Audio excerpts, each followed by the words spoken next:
8 de abril 2010, 11:30 horas. Casa inicial en Olivos. El licenciado Barata, vine a verlo al doctor Kirchner, quien le dará las instrucciones, la cantidad, los números y los lugares para recaudar. Con esos cuadernos en mi poder sentía que me enfrentaba al desafío periodístico más importante de mi carrera.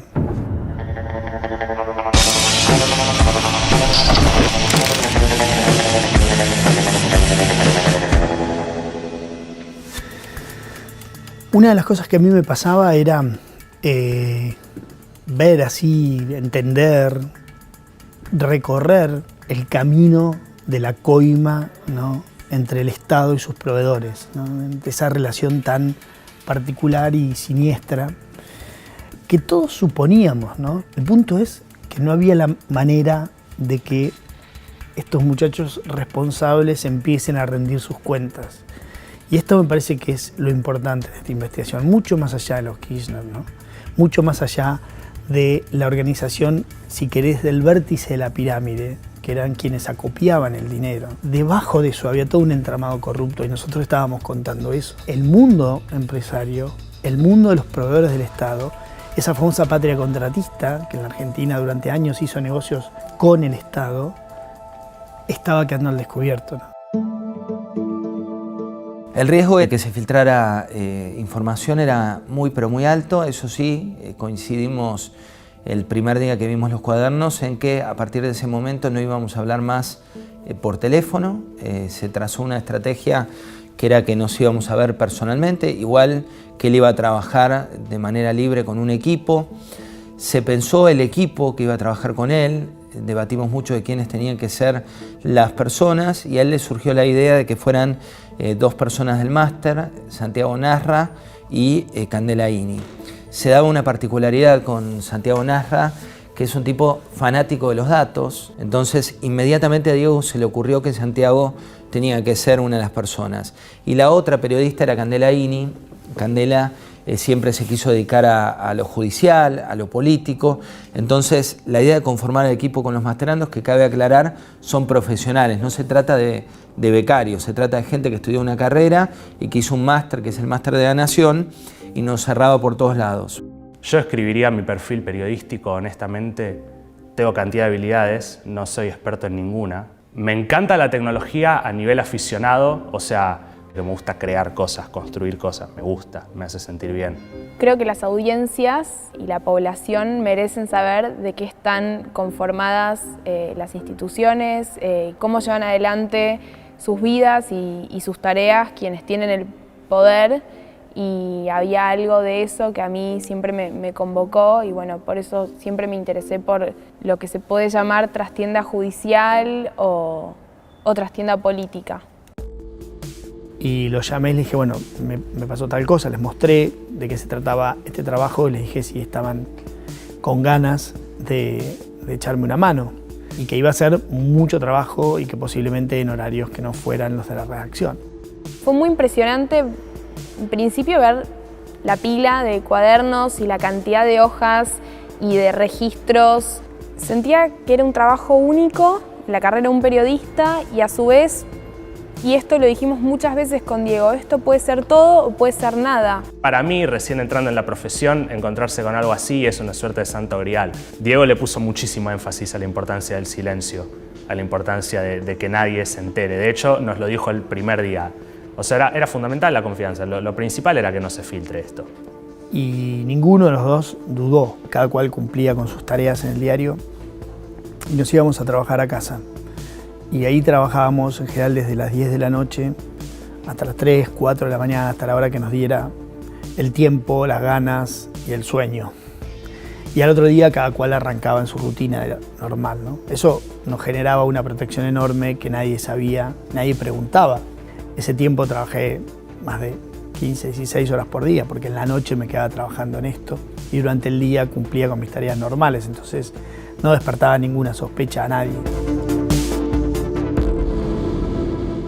Decidimos armar una base de datos que la armó Santiago, Entonces íbamos transcribiendo cada uno de esos famosos registros y en diferentes columnas íbamos poniendo, por ejemplo, la fecha, el horario, el lugar de origen, el lugar de destino, los personajes involucrados, las direcciones, los autos, los montos, y al final estaba el texto transcripto tal cual, ¿no? Por otro lado, había otra parte, que era ir chequeando esa información. ¿Cómo hacíamos? Bueno, había una cantidad de registros, la gran mayoría tienen algún dato que se puede chequear, ¿no? No solamente los que era el día y la hora y el lugar donde pagaba una coima, sino había otra cantidad de registros que nosotros podíamos tratar de verificar para ver si esos registros eran verdaderos, ¿no? Algunas cosas que son interesantes mostrar para entender cómo fue todo ese proceso de chequeo, cómo fue el ejercicio. Entonces, por ejemplo, en la primera hoja del primer cuaderno o del primer anotador, porque en realidad el primero es un anotador, uno de los registros que dice 18 horas del 1 de febrero de 2005, lo llevé al secretario a un acto con Chávez, ¿no? Con el presidente Chávez.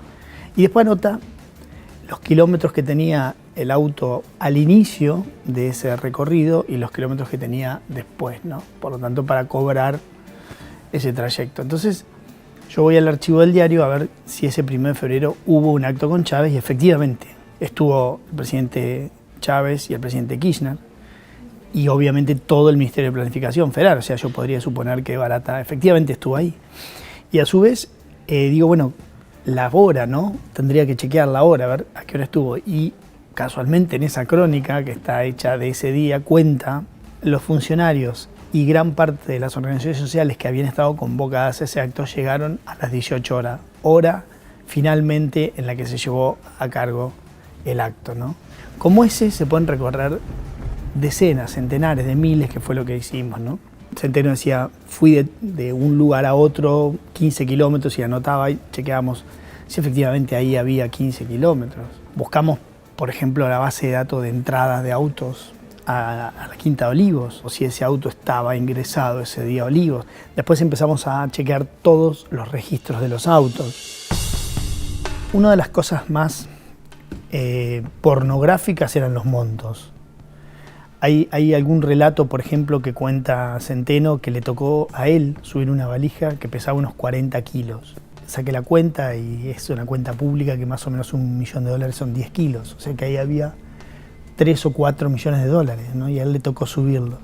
Y cuenta también ese día Centeno que cuando llega a Olivos esa vez lo quería recibir Néstor en mano. Entonces Barata le dice, esta vez vos no entrás, y se queda esperándolo en un bar o en una casa de comida rápida fuera de Olivos y entra Barata solo y sale después con la valija vacía y le regala la valija vacía a Centeno, ¿no? Y Centeno le comenta, dice él, que si no había algo para él y Barata le dice, Oscarcito, vos sabés que yo acá puchereo, ¿no? Y ahí nos podríamos preguntar cómo puede ser que dinero que entra a las compañías en blanco y en pesos se termine pagando en negro y en dólares sin que ningún organismo de control, nunca jamás, desde la FIP hasta ningún órgano del control del Ejecutivo, haya advertido semejante maniobra, ¿no? Y después empezó otro tipo de chequeo, que es tratar de entender quiénes eran cada una de las personas mencionadas, ¿no? A veces había algún dato de una persona, pero no estaba el nombre completo o el apellido completo, entonces tratar de entender quién era, buscar en los nombres de las empresas los socios, los directores, los gerentes más importantes de todas las empresas por ahí que estaban pagando. Más o menos nosotros hicimos un listado de alrededor de 70 personas que estaban mencionadas de una manera u otra, ¿no? Los principales empresarios básicamente eran los jefes de la obra pública en Argentina, ¿no? Ahí había gente de empresas muy cercanas al kirchnerismo y otras muy cercanas al poder, que en ese momento era el kirchnerismo, pero que seguían cercanas al poder incluso cuando todo esto sucedió el año pasado. Básicamente era ese núcleo de contratistas conectados que además seguía activo, ¿no? Después del kirchnerismo. No es que solamente estuvieron activos entonces, ¿no? O sea, era básicamente ir a un poder establecido, no solamente a 3 o 4 que habían hecho negocio con los Kirchner, ¿no? Sino a un poder establecido en ese momento. Entonces por eso es que también nosotros teníamos las provisiones que teníamos que tomar. Como a mí me enganchaba mucho el contenido y a Diego también, nosotros dos nos poníamos a pelotear los nombres que estábamos viendo. Había entre indignación, sorpresa. Yo estaba emocionadísimo con lo que estaba haciendo. Hacer periodismo con una fuente de información muy real y muy tangible, cosa que nunca pensé que me iba a pasar, sin dudas. Tenía un poco de miedo también, pero no tanto, porque confiaba plenamente en las personas con las que laburaba y sabía que no se le iban a decir a nadie, que eso era lo principal. En la ventana está este señor con quien están haciendo los proyectos. Acá el lugar donde se reúnen en la entrada. Luego por el costado ellos van caminando hacia la casa del ministro, que queda pocas cuadras. A Diego lo describiría como un lobo, si querés. No soy el único que lo ha descrito así, pero es lo más exacto. Es un tipo que sabe lo que quiere, que es preciso al decirte lo que quiere, al mostrar sus intenciones, al buscarlas y sin ganas de estar dando vueltas. Me junté con algunos empresarios, sin decirles todo, les decía que tenía algo, ¿no? Me acuerdo que una vez me junté con un jefe, uno de sus manos derechas de prensa, y nos juntamos en el mismo bar donde se juntaban a hacer sus pagos o sus negocios, ¿no? Y entonces yo le pregunté si conocía ese bar. Y él me dijo que sí, que lo conocía, que había ido alguna vez. Siguió la comida, siguió un almuerzo. Y a mitad del almuerzo le digo, ¿cuántas veces viniste? Me dice, no, creo que vine alguna vez. Entonces yo saqué mi teléfono donde me había anotado con todo. Y le dije, no, mira, viniste tal día, tal día, tal día, y tal día, y tal día, ¿no? Y le refresqué todas las veces que había venido.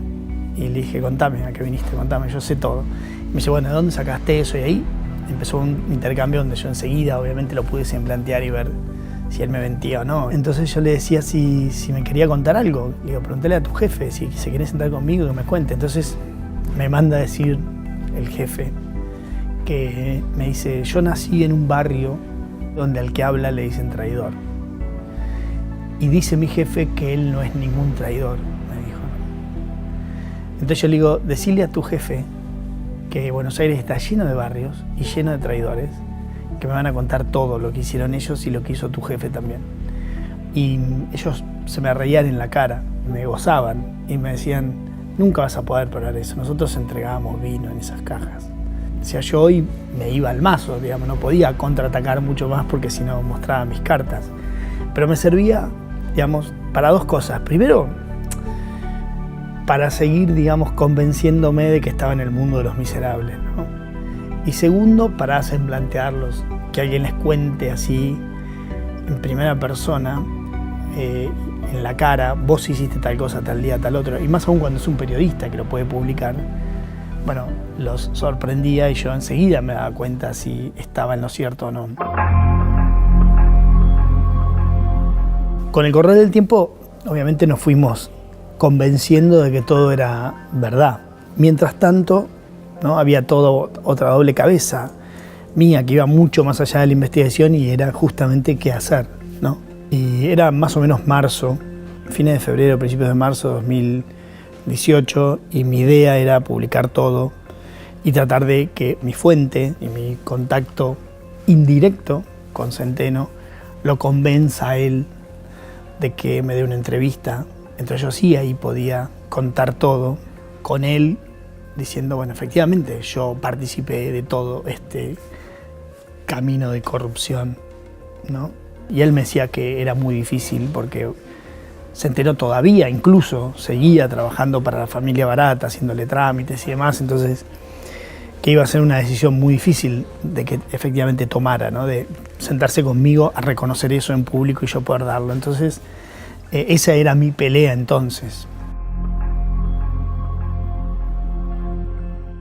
Sin embargo, hubo un momento donde todo cambia. Todas estas estrategias se vuelven como abruptamente cortadas cuando en marzo Barata, que estaba detenido desde octubre, sale de la cárcel. Entonces en ese momento es como un quiebre, quizás el momento más duro para mí.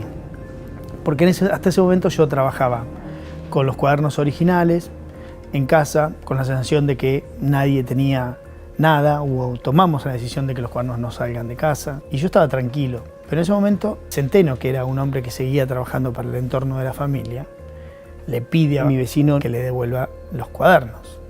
Y una certeza que tuve es que entendí que mi vecino nunca iba a convencer a Centeno de que él reconozca conmigo la autoría de esos cuadernos. Y la segunda certeza que tuve es que efectivamente Centeno tenía esos cuadernos para intentarle sacar un provecho económico, pues si no, ¿para qué los quería en ese momento? Los hubiese dejado al resguardo. Ahí es donde empecé a pensar en que tenía que tomar otro camino, que ya el que había trazado ya no servía demasiado. Todos me preguntan, ¿no? ¿Por qué no hiciste fotocopias certificadas? ¿O por qué no te quedaste con uno?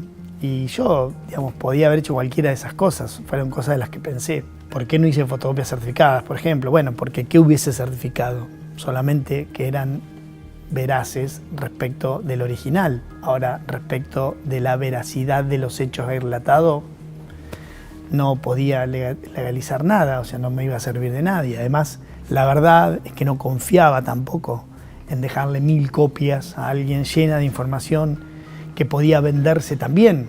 Toda esa información podría haber generado negocios de una cantidad de gente que iba a golpearle las puertas a los empresarios que estaban ahí mencionados. Entonces, para mí era muy difícil confiar en alguien. La toma de decisiones tuvo que ver con mi instinto, ¿no? Y en ese momento tomé todas las previsiones, sacamos copias en alta definición, que son las que todo el mundo vio, y se los devolví. Fue para mí un dolor enorme y me fui. Y ahí estaba como en una profunda depresión porque no sabía muy bien qué íbamos a hacer. Fueron 8 meses de una investigación que no podía ser pública. Yo era apenas el mensajero de esa historia. El problema que sentía era que muchas veces cuando se hace pública, matar al mensajero es lo más fácil.